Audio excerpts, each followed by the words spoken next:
The Simon Dons live in basalt cities, vast cyclopean conurbations, neighborhoods arrayed in polyhedral plazas and windowless, roofless erections of plagioclase, pyroxene, olivine, dark, fine-grained touchstone. The great columns are, at first, unmistakably fashioned by some intelligent designer. After some time within, one suspects they may be natural formations. Yet more time, and one is convinced that a great many unknowable hands made these places. Then doubt creeps in once more.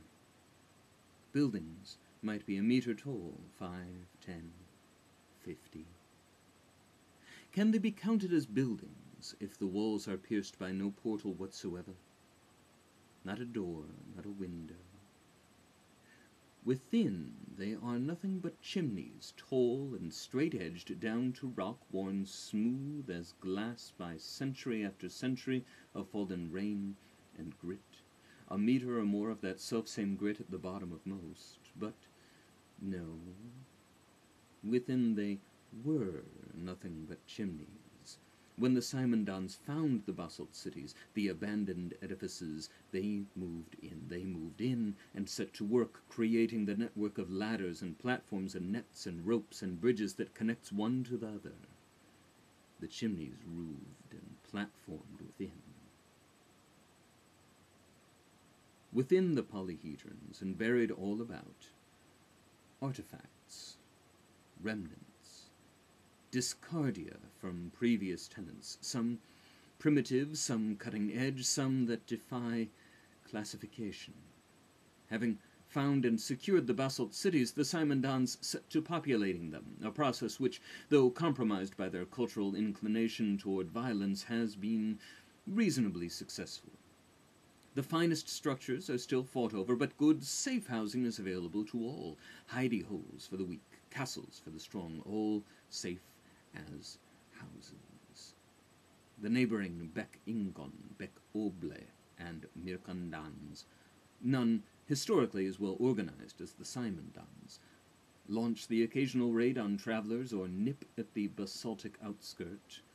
Though they may dream about taking a city from their very distant kin, they know better than to push too hard. Direct assaults are suicidal. Sieges, laughable. Within the basalt cities can be found homes, of course, but also baths, storehouses, clinics, and farms. The carnivorous Simon Dons have little interest in farming cereals or grasses or fruits or vegetables, and do so only as feed for their food. Chickens, pigs, goats, rats, lizards, and rabbits. Especially rabbits.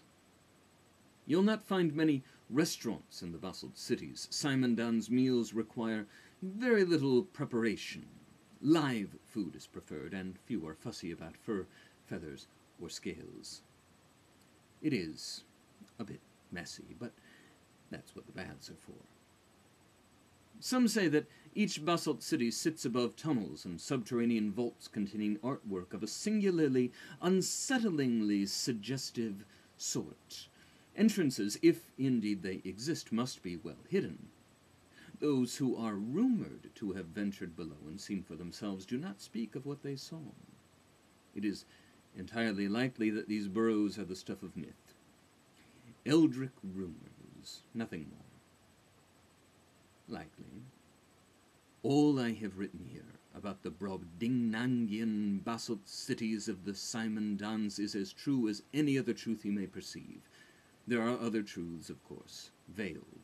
Unbound by the laws of reality, we comfort ourselves with perhaps the Simon Dons have seen behind the veil. Perhaps they know something more of reality than they had any business to know, and now they founder in the limitless, bubbling chaos outside. Perhaps this is so, because if you were to ask a Simon Dons, any Simon Dons, about what I have written here, they would sneer and bridle and tell you I've written nothing but lies. They built the cities, they will tell you.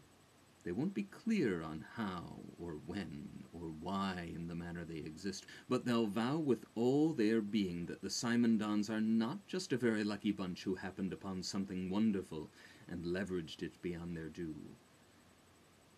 Perhaps they know a different truth than I, or perhaps they lie.